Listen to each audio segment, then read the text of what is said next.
कारण हुआ? Sir SSP office आने का कारण है, मैंने फरवरी में शादी.com पे अपनी एक प्रोफाइल बनाई थी, रजिस्टर्ड किया था।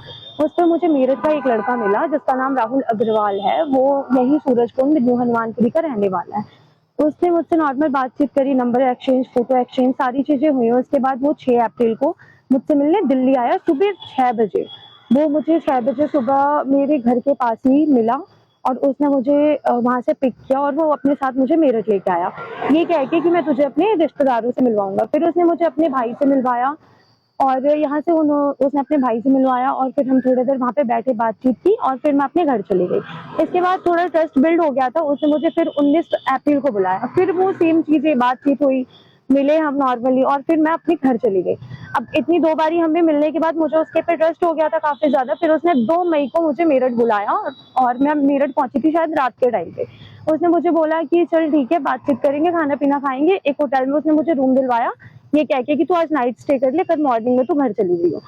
फिर जब मैं होटल में नाइट स्टे करने के लिए गई, उसने वहाँ पे खाना ऑर्डर करके मंगवाया और उसने खाने में पता नहीं ऐसा क्या डाला था कि मुझे बिल्कुल भी कुछ किसी चीज का होश ही नहीं था और उसने मेरे साथ सेक्सुअल इंटरकोर्स किया और उसके बाद फिर उसने कुछ मेरी फोटोज और वीडियोस बना ली थी, क्लिक कर ली थी। जिसके बाद मुझे ये चीज़ें पता लगी, जब उसने नेक्स्ट डे मुझे पता लगी जब चीज़ें, तो मैंने उसे बोला कि ये क्या चीज़ है, ऐसा तुमने क्यों किया? तो वो कह रहे कि यार शादी तो होनी ही थी, कल भी होनी थी, आज भी होनी है, शादी तो मैं करूंगा ही, इट्स ओके, कोई बात नहीं, मैं ये सारी चीजें डिलीट कर दूंगा। और ऐसे करके वो मुझे कंटिन्यू इन्हीं सारी चीजों के लिए फोर्स करता रहा, बुलाता रहा मेरठ। और लास्ट में 19 मई को भी आई थी, 19 मई को भी सेम चीजें हुई। क्या दिक्कत आ रही है? अब दिक्कत ये आ रही है कि जब मेरी प्रेगनेंसी रह गई, प्रेगनेंसी के बाद उसकी फैमिली वालों ने मुझे, उसकी फैमिली को पता लगी, फैमिली ने उसे बोला कि इसे मेडिसिन खिला दे, इसका गर्भपात करा दे, अबॉर्शन करा दे। तो उसको मैंने जब मना किया तो उसने मुझे अनकॉन्शियस माइंड में मेरे को बिना बताए उसने मेरे को मेडिसिन खिला दी और जो स्टिल मेरी वो जो प्रेगनेंसी थी वो अबॉर्ट हो गई एंड स्टिल मुझे अभी तक ब्लीडिंग हो रही है। और इस केस में भी जब मैं सारी चीजें लेके उसको बोलने गई कि भाई अब क्या करना है तुम्हें, तो उसने मुझे बोला कि हम शादी करेंगे नेक्स्ट डे। ये बात है 17 मई की। 17 मई को फिर मैं यहाँ पे रुकी थी होटल रॉयल इन मंगल पांडे नगर में।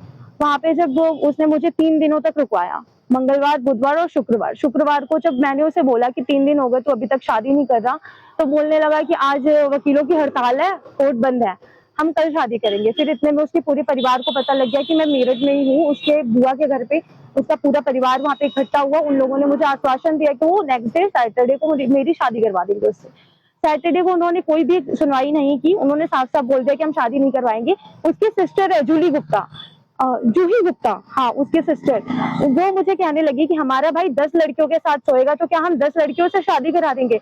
मेरा ये सवाल है कि 10 लड़कियों के साथ उसके भाई को सोने का हक दिया किसने है?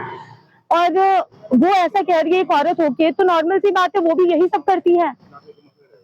सबसे बड़ी बात तो ये है। उसके बाद मैंने 112 पे फोन किया, 112 की पुलिस आई, वो मुझे कहने लगी कि कोई नहीं, शादी ऐसे नहीं होता, तुम अपने घर चली जाओ, हम इन्हें तुम्हारे घर भेजेंगे। सर मैं 3 दिनों से घर से अपनी आई हुई थी इस इंसान के भरोसे पे। मेरे घर में मेरे पेरेंट्स नहीं है, मेरी नानी है, मुझे घर से बाहर निकाल दिया गया। मैं किस मुंह से अपने घर जाती? मैंने इन्हें कहा कि आप लोग एक काम करो, मुझे लेके चलो मेरे घर पे, वहां पे बात करो।